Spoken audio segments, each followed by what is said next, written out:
नमस्कार दोस्तों, स्वागत है आप सभी का मेरे YouTube चैनल में। मेरा नाम है गौतम ठाकुर और आज हम बात करने वाले हैं सेबी के कुछ नए गाइडलाइंस के बारे में जो कि म्यूचुअल फंड के रिलेटेड है, म्यूचुअल फंड के बारे में है।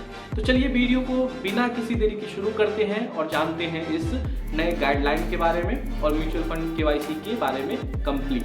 तो दोस्तों, सेबी ने नया गाइडलाइन जारी किया है जिसमें उन्होंने ये कहा है कि जितने भी लोग म्यूचुअल फंड में निवेश करते हैं उनको फिर से केवाईसी करने की आवश्यकता है।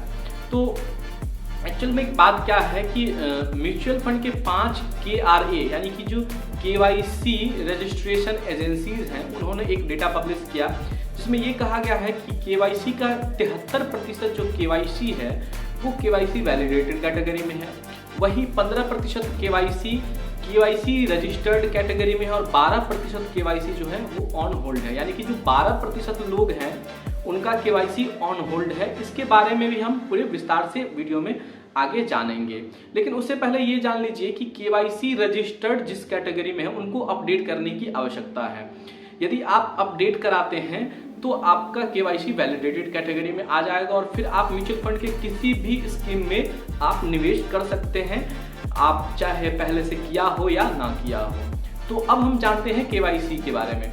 एक्चुअली में केवाईसी के 4 कैटेगरी हैं: KYC validated, KYC registered, KYC on hold और केवाईसी रिजेक्ट। तो बारी बारी से हम एक एक करके चारों कैटेगरी के बारे में समझते हैं। पहली कैटेगरी है केवाईसी वैलिडेटेड। इस कैटेगरी में केवाईसी आधार कार्ड के थ्रू होता है, यानी कि वैलिडेशन के लिए आधार कार्ड की आवश्यकता होती है। प्लस इस कैटेगरी में आपका आधार कार्ड पैन कार्ड से लिंक होता है, मोबाइल नंबर और ईमेल आईडी दोनों वेरीफाइड होता है। इस तरह की जो कैटेगरी है केवाईसी वैलिडेटेड, इसमें आप किसी भी म्यूचुअल फंड की स्कीम में निवेश कर सकते हैं, चाहे आपने पहले से कर रखा हो या ना किया हो। अब हम बात करते हैं दूसरी कैटेगरी की। तो केवाईसी की जो दूसरी कैटेगरी है वो केवाईसी रजिस्टर्ड है। इस कैटेगरी में क्या होता है, हम वैलिडेशन के लिए आधार कार्ड का उपयोग ना करके किसी और डॉक्यूमेंट का उपयोग करते हैं। वैसे तो और डॉक्यूमेंट्स भी सही है केवाईसी के लिए, लेकिन आधार कार्ड ज़्यादा जरूरी है क्योंकि एड्रेस प्रूफ के लिए केवल आधार कार्ड ही वेरीफाई हो पाता है म्यूचुअल फंड स्कीम में। तो दूसरी कैटेगरी में केवाईसी रजिस्टर्ड में क्या होता है कि इसमें आधार कार्ड का यूज़ ना होकर के किसी और डॉक्यूमेंट का यूज़ होता है। तो उसमें आपका मोबाइल नंबर और रजिस्टर्ड ईमेल आईडी जो होता है वो भी वेरीफाइड होता है। तो इस कैटेगरी में जो होते हैं लोग वो केवल उसी म्यूचुअल फंड स्कीम में निवेश कर सकते हैं जिसमें उन्होंने पहले से निवेश कर रखा हो। अब हम तीसरी कैटेगरी की बात करते हैं, KYC on hold. KYC on hold वो कैटेगरी होता है जिसमें आपका आधार कार्ड और पैन कार्ड एक दूसरे से लिंक नहीं होता है, प्लस आपका मोबाइल नंबर और ईमेल आईडी वो भी गलत होता है। तो इस तरह के कैटेगरी में जिनका नाम है म्यूचुअल फंड के किसी भी स्कीम में निवेश नहीं कर सकते हैं। अब बात करते हैं चौथी कैटेगरी की, केवाईसी रिजेक्ट जिसका नाम है। केवाईसी रिजेक्ट जो है, यदि केवाईसी होल्ड जो होता है उसमें आपका 10 से 15 दिन तक आपका केवाईसी डेटा होल्ड रहता है, केवाईसी स्टेटस होल्ड रहता है 10 से 15 दिन तक, तब आपका ऑटोमेटिक केवाईसी रिजेक्ट कैटेगरी में चला जाता है। इस कैटेगरी में क्या होता है, आप म्यूचुअल फंड से रिलेटेड किसी भी तरह का ट्रांजैक्शन नहीं कर सकते हैं। अब हम बात करते हैं सबसे बेस्ट केवाईसी के बारे में।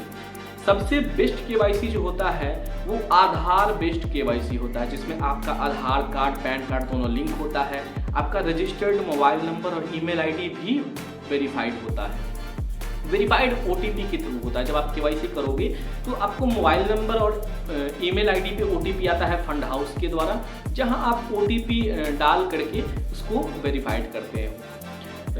तो आज के वीडियो में हम जान लिए कि केवाईसी के कैटेगरी के बारे में क्या है, किसको करना चाहिए, किसको नहीं करना है, कौन कौन सी कैटेगरी में किस किस तरह का परेशानी आपको झेलना पड़ सकता है। दोस्तों, अब हम बात करते हैं कि हमको पता कैसे चलेगा कि हमारा केवाईसी किस कैटेगरी में है। तो आपको स्क्रीन पे एक वेबसाइट दिख रहा होगा, उसका लिंक हमने डिस्क्रिप्शन में डाल रखा है। आप डिस्क्रिप्शन में जाइए, लिंक पे क्लिक कीजिए, आपको ब्राउज़र में ओपन करना है, फिर वहाँ पे आपको पैन नंबर डालने का ऑप्शन मिलेगा।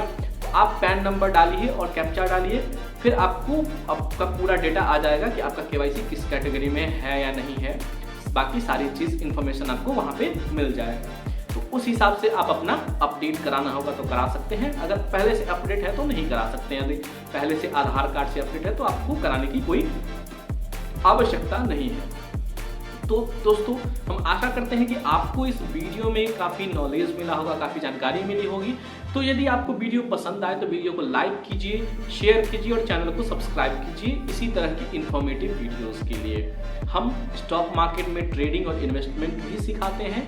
आने वाले दिनों में इसके भी बहुत सारे वीडियोस और हर एक टॉपिक पे वीडियोस आने वाले हैं, तो चैनल को जरूर सब्सक्राइब कर लीजिए और नोटिफिकेशन आइकन को भी प्रेस कर लीजिए। तो आज के लिए बस इतना ही, मिलते हैं अगले वीडियो में। धन्यवाद, जय हिंद।